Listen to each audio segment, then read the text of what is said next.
We're welcomed today by Charlie Gerow, CEO of Quantum Communications. On Sunday, President Joe Biden announced his withdrawal from the election. What was your reaction? I wasn't surprised. I mean, the most obnoxious words in the English language are, "I told you so." But for over a year, I've been saying I didn't think that Joe Biden ultimately would be the Democrat nominee. And at this point, he's not. How does President Biden's withdrawal and the anticipation of a different opponent on the Democratic side change the dynamics of this race? Well, you have to adjust the messaging a little bit. But bluntly, Kamala Harris will carry all of the Biden baggage and her own as well. So I don't think that if she ultimately is the nominee, and at this point it looks like she will be, that she enhances the Democrat ticket and she may actually make it a little bit weaker. As someone who consults for political campaigns, what advice would you give the Trump campaign in terms of now facing a different opponent than anticipated moving forward? I would tell them to keep doing what they're doing. I mean, last week at the Republican National Convention, the Trump team showed what it's made out of. I mean, that convention was as good, let me rephrase that, was better than any convention I've ever attended. And you saw in full view what they've done with him, with the messaging of the campaign, and with the dynamics on the ground. I mean, they have just done a fabulous job. And if they just simply keep the pedal to the metal, Donald Trump's going to win in November. The thing that I think they have to guard against is complacency or overconfidence, but I don't see any of that at this point.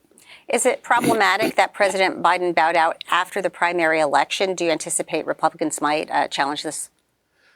They might, but frankly, let's get on with the business at hand. I think that it is interesting, and I'll just use the word interesting, that the guy that says, "I'm the great defender of democracy and the Constitution and all this stuff," took away the votes of 14.5 million Democrats, and at the same time is talking about fundamentally altering the judiciary, the third branch of government, and having the executive interfere in the checks and balances of our system. But we'll debate that on another day.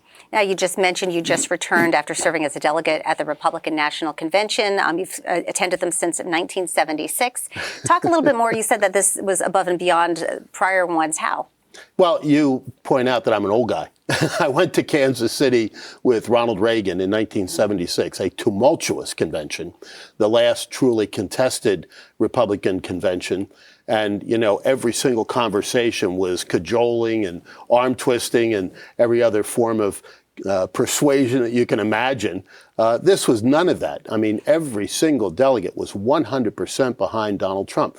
The Republican Party was unified this week as never before. And I worked for Ronald Reagan, you know, the most lovable, popular president in our history.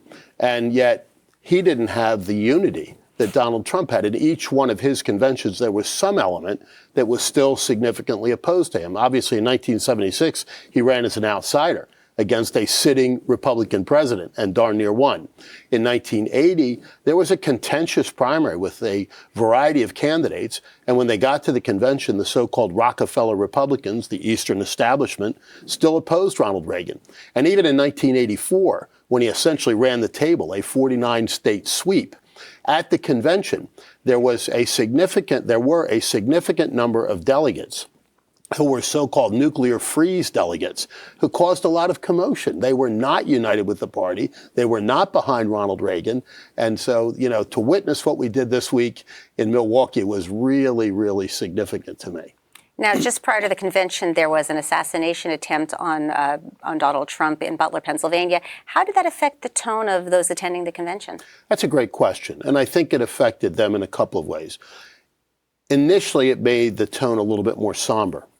But I think that as the reality of that came to bear and people really could sort out their emotions, they were just very grateful that Donald Trump's life was spared, and it galvanized the feeling around him. Whereas there were still, I think, probably some folks coming into that convention that were reluctant Trump supporters. They were Trump supporters, but still had an element within them that kind of held back or was cautious. That disappeared. They were all in for Donald Trump. And I think it obviously changed him. And how couldn't it have?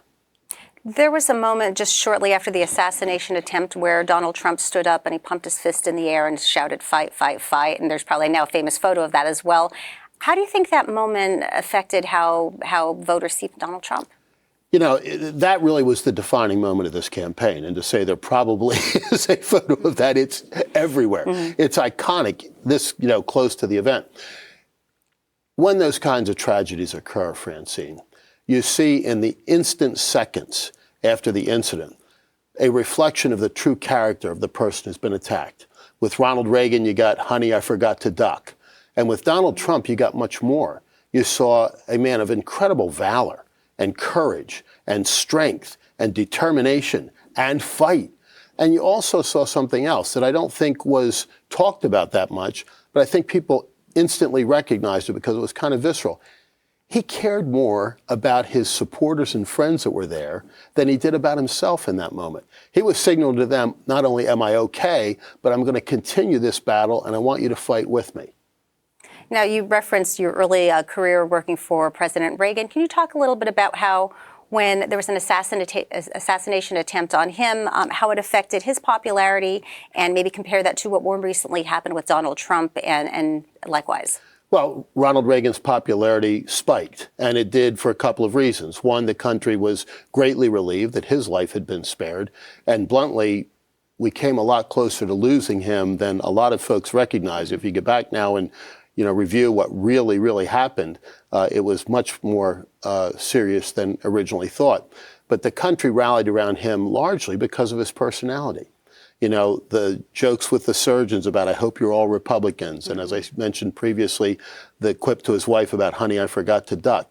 Those things were the things that people remembered. And then with Ronald Reagan, you have that iconic photograph of him in his bathrobe, waving to folks out of the window.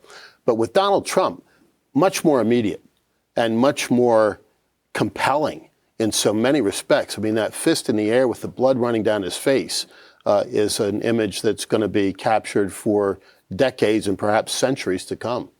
Now, last week at the convention, J.D. Vance was named as Donald Trump's running mate. What should our voters know about J.D. Vance? Brilliant man from Ohio. Great life story. As you know, his autobiography, Hillbilly Elegy, was made into an award-winning movie. And significant to this campaign is the fact that he speaks to the everyday guy or woman in Pennsylvania. There's obviously a little bit of border bleed because he represents a neighboring state, so some folks in the western part of the state have gotten to know him through the media there already. But he is a regular guy. His appeal is largely to working class folks. It's a very populist appeal, and it reflects what Donald Trump has done to the Republican Party over the course of the past number of years. When we were growing up, Francine, the teachers in school told us, oh, the Republican Party is the party of the wealthy and the silk stocking folks, and the Democrats are the champions of the beer and shot crowd and the working class. Well, that's been completely turned on its head. I mean, if you look at Pennsylvania now, it's the Philadelphia suburbs and the so-called well-educated, well-to-do folks, the elites who have been voting Democrat, whereas in southwestern Pennsylvania in particular, in what were once staunchly Democrat counties, they're now not only voting Republican, but are enthusiastically supporting President Trump. What factors are important when you're selecting a running mate? That's a great question, too. You try to bring some sort of balance to the ticket, typically. I think that what President Trump was looking to do was to find somebody that not only could complement him on the trail, but also could continue his legacy after 4 years. But to be very candid, people don't vote for the number 2 person on the ticket. And if you go back through our history, rarely has the vice presidential selection had much to do with the ultimate outcome. But you do try to look for somebody that can bring either geographic balance or, in the case of Ronald Reagan, philosophical balance. But, the old adage about you need to have this state or that state or the other state, that's kind of gone by the boards. What kind of reception has Senator Vance received so far? He got an enthusiastic reception, especially from the Pennsylvania delegates who were really happy to have somebody like him on the ticket with Donald Trump because, as President Trump said, he's going to park J.D. Vance in the Commonwealth of Pennsylvania for the next 3 months, and he will have tremendous appeal here. What are the top policy priorities of Republican voters? The top priorities for Republican voters are the same as the top priorities for all Americans, and they are getting inflation under control, getting the economy back in order, allowing people to afford their groceries and their gas bill. Second, to to secure the border, to bring illegal immigration under control. That's spoken from someone who is a legal immigrant, as you know. And, just parenthetically, legal immigrants feel more strongly about illegal immigration than native-born Americans. They really do, because we came here the right way, did the right things, and, earned our citizenship. And I think those are the top two. And with that goes safety. But the third one is going to be the international role that the United States plays and making America strong again and a world leader. There's been significant discourse and attention over the Heritage Foundation's Project 2025. For those that are not familiar, how would you describe it?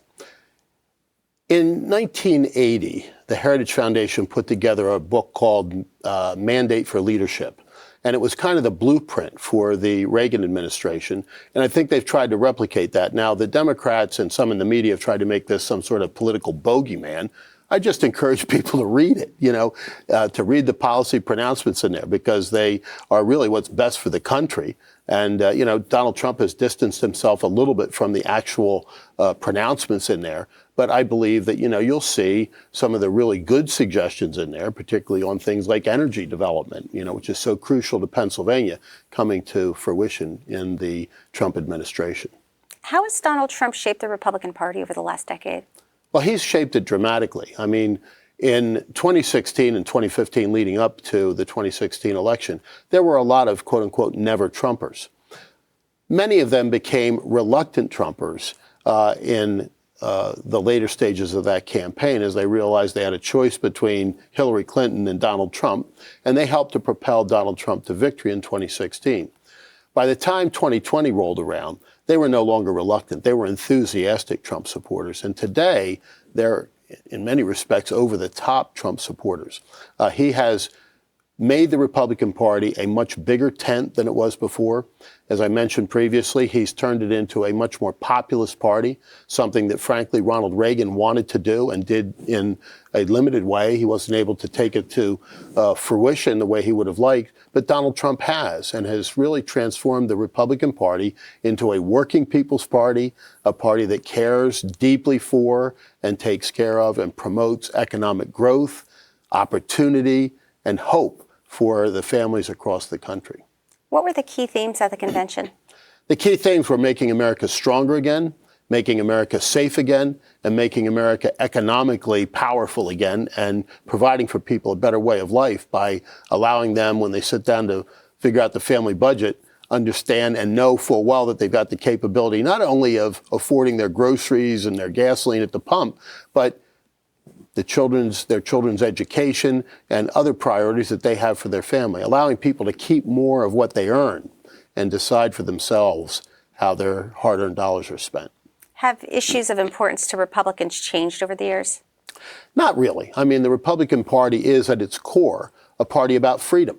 If you look back at the history of the Republican Party, it was formed largely to free the slaves. And so freedom, economic freedom, individual liberty have been the cornerstones of the Republican Party and its philosophy for decades. On Monday night at the convention, a representative from the International Brotherhood of Teamsters spoke at the convention. What does this say as to the transition and the message that the party is trying to share? That was a scream. It really was. And I thought he did a great job. I mean, I know there were some that panned his performance, but I thought Sean O'Brien did a great job. He didn't endorse Donald Trump, but he clearly signaled that he was willing to work with him. He acknowledged that a large number, if not a majority, of their members support Donald Trump and are going to vote for him. But I thought the fact that he was there, and he said this from the main stage, was what was really important. The first time in the history of the Republican Party that a leader of the Teamsters had spoken at their convention. The Teamsters have endorsed Republicans in the past, as you know. They endorsed Ronald Reagan, for example. But the private sector unions, the people that make things and deliver things, are really a core bedrock of the Republican vote now. And I think President Trump was genius to invite him. And I think President O'Brien was really, really smart to come. And he did a great job and got a wonderful reception. What are your expectations of a potential Trump-Harris debate? It will be interesting. I don't think that Kamala Harris is a very good debater, and I think you saw that 4 years ago when she ran for president. She didn't even get out of the starting gate. I mean, her campaign was stillborn because she simply didn't have the political chops, for lack of a better phraseology, to cut it on the campaign trail. And nothing has changed in those 4 years. So I think Donald Trump will have a really good time debating Kamala Harris if that comes to happen. Do you think that President Biden's withdrawal will affect down-ticket races? It may. The down-ticket races were one of the reasons that he got out, because candidates, particularly congressional candidates, were petrified that the Biden performance, which was going to be abysmal, was going to drag them down. I don't see how Kamala Harris is going to do significantly better than Donald Trump, and the polling supports my view. So those down-ticket Democrats have to be very, very concerned for their survival. But ultimately, as you know, Francine, most down-ballot races are decided on their own weight rather than on what happens at the top of the ticket. Shortly after the assassination attempt, there were calls for unity and reconciliation. Do you think that tone carries through to Election Day? It will, but there's always going to be the compare and contrast and the very, very sharp divide on policy issues. I think you saw in President Trump's acceptance speech, particularly in the early parts of it, a very markedly different tone and tenor than he had had previously in any campaign appearance, where he talked about national unity, where he talked about being president of all the people, not 50% of the people, and where he talked about the things that he believed needed to be done to bring us together. I think you'll hear more of that during the fall campaign, but there will be some sharp elbows along the way pointed from both directions. What do you think energizes Republican voters today? There are a couple of things that energize them. One is the complete and utter and abysmal failure of the Biden administration. That was the compelling force from the get-go, that we needed a dramatic change, that we needed to get back to much more realistic policies that would push the country forward economically and internationally. They're excited about Donald Trump personally. They're thrilled that he was spared the assassin's bullet, and they are energized by his energy. I mean, here's a man that isn't exactly young, but has the vitality and the vigor and the strength of somebody half his age. Charlie Gerow, thank you for joining us. Great to be with you, Francine. Thank you.